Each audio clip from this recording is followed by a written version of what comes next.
to the top. Give me a break, I'm looking forward. Get behind me, pull out every star. I want a happy ending, tired of pretending. Let them get the best of me. Oh, oh, oh, give me a break. The game is survival. Give me a break and plan my arrival. Give me a break, for heaven's sake. What happened to my piece of the cake? Give me a break. Give me a break. Oh, give me a break. Give me a break. Hey, give me a break.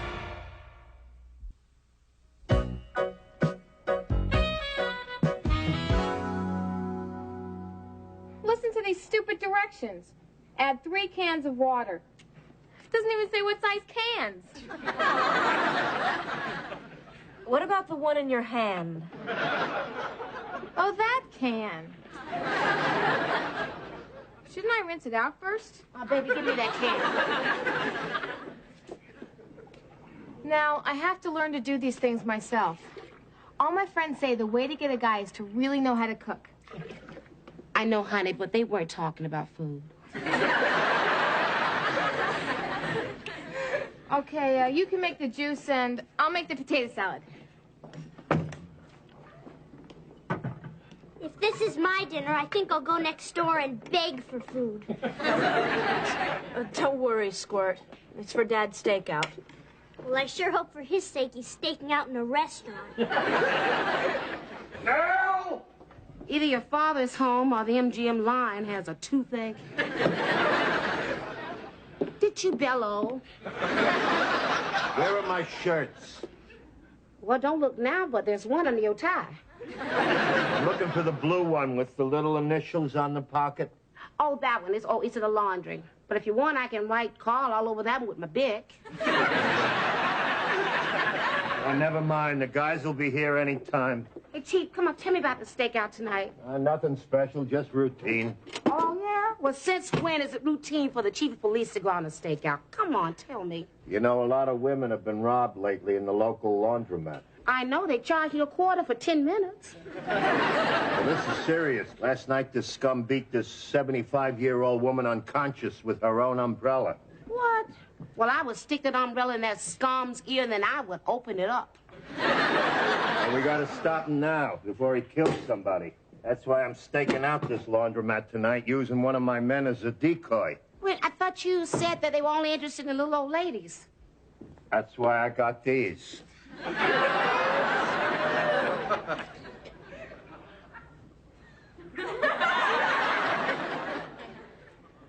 Oh, you're gonna look just like Bo Derek. It's not for me, it's for one of my men. Well, hold on 1 minute. I got something that'll make it really authentic. Hold on. Katie? Yeah, Dad? Those sandwiches about ready? Sandwiches? Yeah, you know, 2 pieces of bread with something in between to break the monotony. You said you were going to make them for us? Oh, yeah, okay, Dad. Let me just get some packed up. Here, you can kill 2 birds with 1 stone. See if you can rinse them out for me while you're down there. A policeman's work is never done. Oh, that must be the guys. Come on in, fellas. Hey, Carl. Hi, Jerry. Cornell. Evening, sir. Baxter, no saluting when we're working undercover. Right, then, maybe we should get a password. The password, Baxter, is shut up. That'll work. Now, this is Officer Tom Baxter. Ma'am, may I say it's been a pleasure working under your husband. Well, we aren't married, so the pleasure has been limited. Not married? That's right, Baxter. Not married. Oh.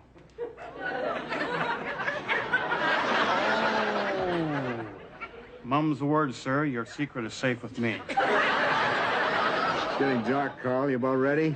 Yeah, just about. Katie, how are those sandwiches coming along? They're on the way. Oh, look, Jerry, would you take charge of the basket? Okay, you got that? Ah, thank you, honey. I'll see you in the morning. Okay. He's shy. You all set, Baxter? Prepared for anything, sir. Fine. This is what you're wearing tonight. Wear it in good health. Sergeant didn't say anything about dressing like a woman. He didn't want to spoil your surprise.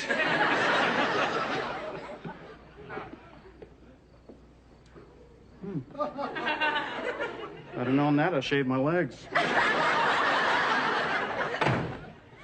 Boy, this hamper brings back a lot of memories, Carl. Yeah, what's it been, Jerry? 20 years of stakeouts? It's pretty close. Drank enough coffee to want our own men's room. If you lumped all the stakeouts together, that'd be about 12,000 sandwiches. Only now my daughter's making them instead of Margaret. You know, Margaret never made a tuna fish salad with peanut butter. Boy, how I used to hate laundromats. There's something obscene about watching somebody else's underwear. You know, that was the most painful moment of my divorce.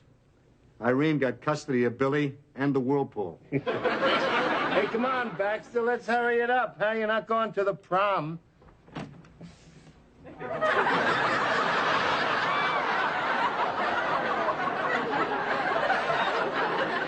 Huh? How do I look? Like a hostess on a live bait barge. Very funny. I'm not getting anything on Baxter's mic here. Where's the transmitter? In my bra. Chief? Well, let me see. Chief, not on our first stakeout. You're gonna love traffic duty. All right, it's microphone's in my left bosom, sir.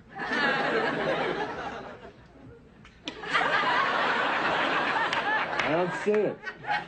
Maybe it slipped. It's kind of awkward from this angle. Oh, come on, I get it. Yeah.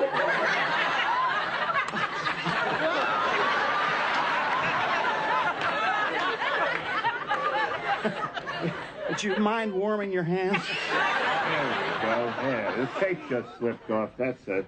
Yeah, I'll button you up. Thanks. Yeah, I wish it was a zipper. Sorry. There you go. All right. Now say something.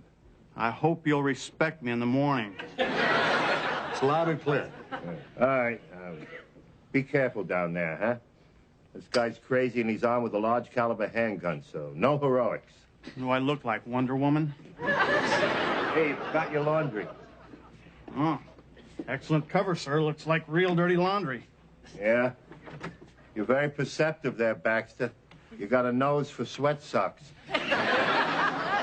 Thank you, sir. Here comes Baxter. How's he look from a distance? Like a woman.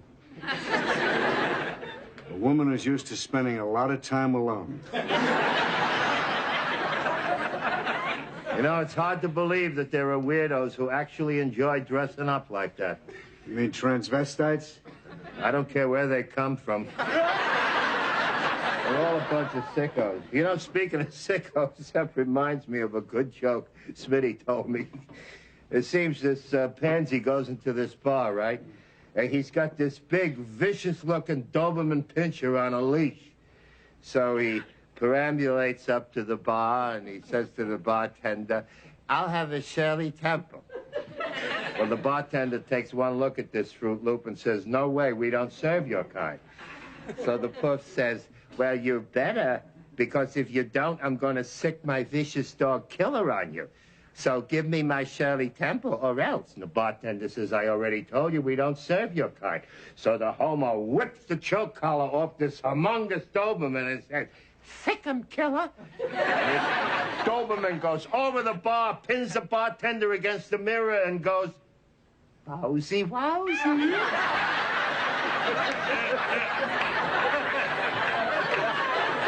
That's Smitty. I don't know where he gets them. Well, don't you get it? Wowsy, wowsy. The guy's dog is a pansy, too. That's very funny, Carl. Do you hear the one about the Polak who broke his neck raking leaves? He fell out of a tree. Well, why don't the Polacks have a hockey team? They forgot the formula for ice. You know the Polish word for airplane? What's the matter, Carl? Don't you think that's funny? Why aren't you laughing? Well, of course not. I'm Polish. That's why I don't like gay jokes. Because you're Polish?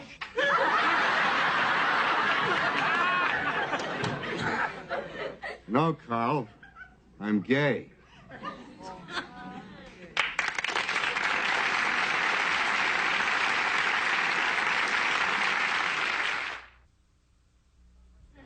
Carl, I'm sorry it'd have to come out. How about some coffee? Sure, let me say something. I think that Katie put a thermos in here somewhere. Ah, yeah, here it is. Here. Hey, look at all this food. You hungry? Not really. Carl. Have pickles. Yeah, chips. Would you like some pickles with your coffee? No, just coffee would be fine. Katie's a real good little helper in the kitchen. A real thoughtful little girl. And a real lousy little cook. You sure this is coffee? It must be. Turpentine doesn't have grounds in it. Yeah. Let's get a test on Baxter. Lady, come back. I think you dropped your panties.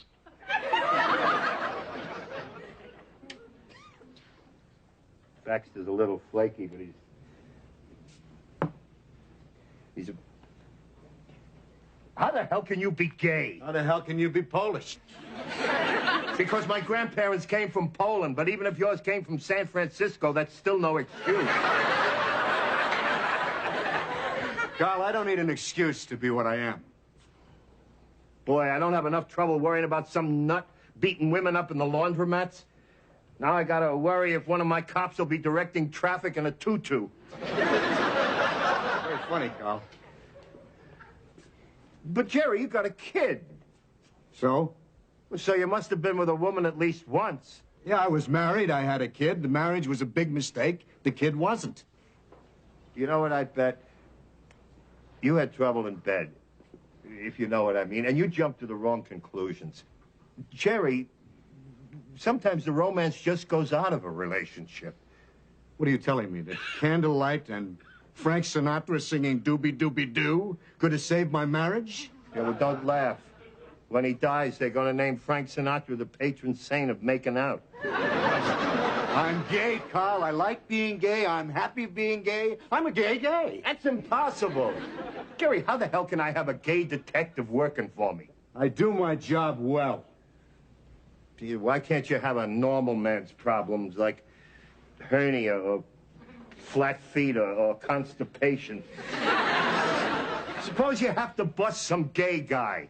Well, what do you think? Instead of reading him his rights, I'll send him a candygram? Jerry, suppose somebody finds out. Suppose the public found out that the long arm of the law has a limp wrist. One more crack like that and you'll find out how limp my fist is. Hey, Mother Hen. Mind if your pigeon comes back to the roost for a second? I need to use the ladies' room. Just 4 or 5 people down there now. All right, wave them in.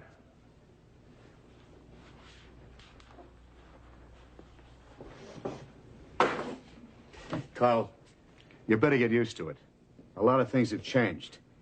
There are gay doctors, gay lawyers, gay firemen, and gay cops. Not in my department. Well, except for you. How can you be sure of that? You mean there's another one? Who is it? Come on, Jerry, who is it? Is it Nelson? It's Nelson, isn't it? He's a bachelor. Plus, you never see him with a girl. That can't be Nelson. He goes with Jacobs to mud wrestling every Thursday. Rinaldi?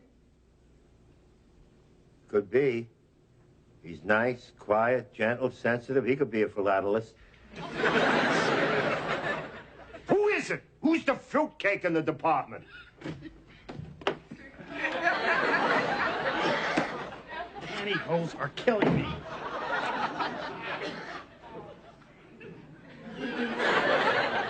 What's the matter? I gotta run? No, I was just admiring your outfit. Okay, I'm just gonna slip into the powder room. Boy, have I gotta take a powder. Is it him? Is it Baxter? Well, come on, Jerry. I got a right to know. You know who it could be? Who? An older guy. Keeps to himself. Not very happy. You never see him out with a woman. Well, who? What's his name? Kaniski. Carl Kaniski. You're lucky I don't hit men of the opposite sex.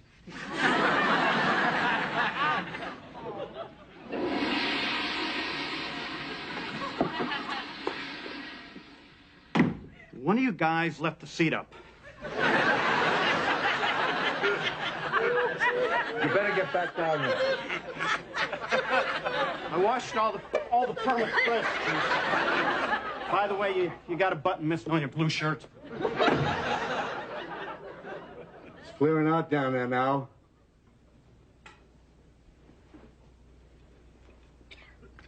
Good. That's just the way our piece of slime likes it. You want to give the wire another check? I feel pretty, oh so pretty, oh so pretty and witty and bright. Well, if Baxter's gonna sing, you better turn it down.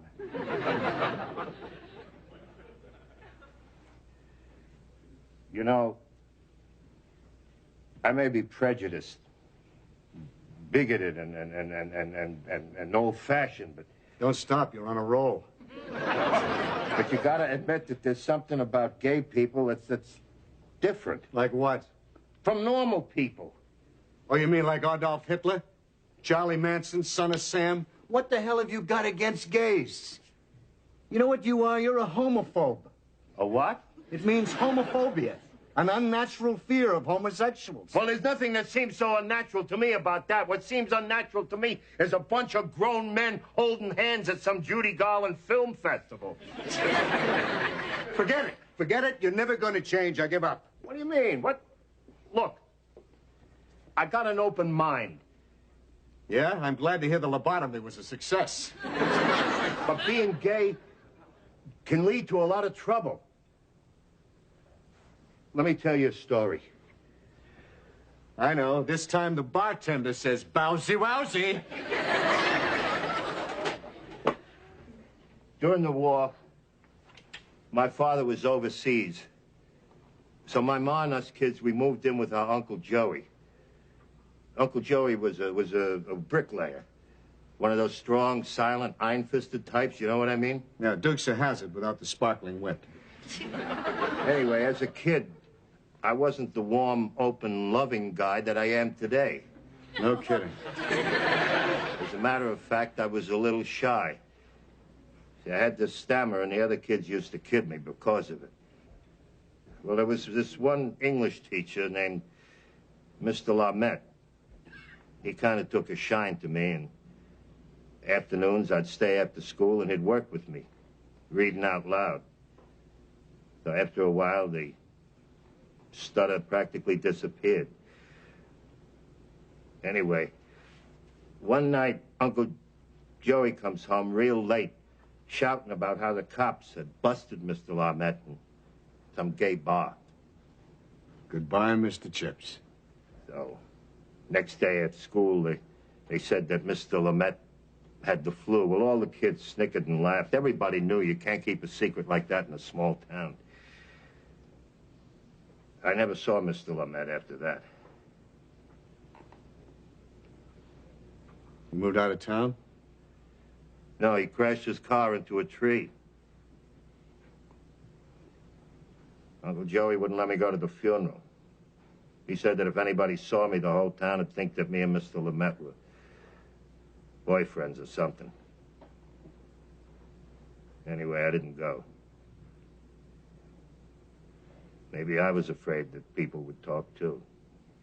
I don't know. Carl, thanks for sharing that with me. What do you mean? I mean, I'm impressed that you'd understand where your Uncle Joey didn't. Boy, you people twist everything around to your own point of view, don't you? Well, you're the one who's wrong.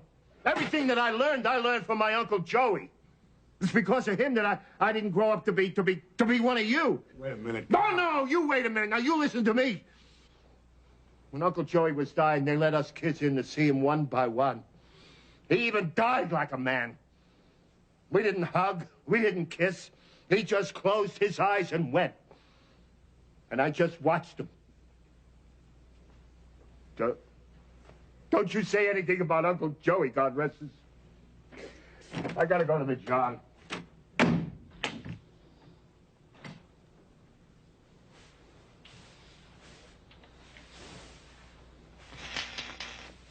All right, now, take it easy. My money's right there in the purse. Just point that thing somewhere else. Carl! Carl, that psycho's making his move!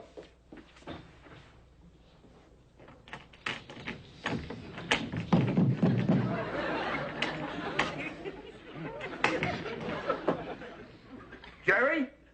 Look, mister, I gave you the money. That's all there is. Now, take it easy. Don't get crazy with that guy. All right, freeze! Police officer! All right? Move slowly, buddy. And drop that piece. I'm warning you. Look out, he's gonna...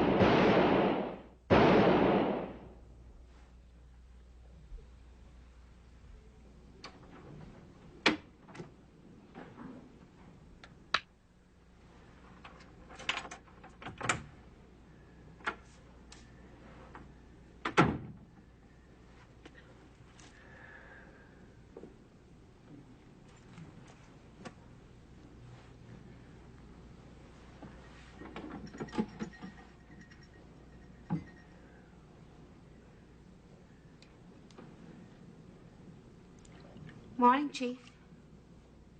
Oh, no. I didn't mean to wake you up.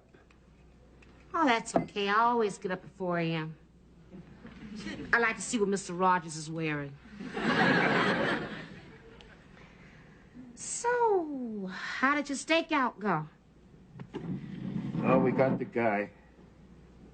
But Jerry took a bullet. Is he all right? Yeah, I think so. He lost a lot of blood, but his condition is stable. Boy, it sounds like you had a close call tonight. Me? I was locked in the bathroom. Say what? I was locked in the bathroom.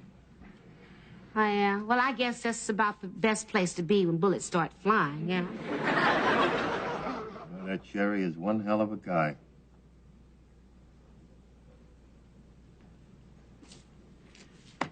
It takes one to know one.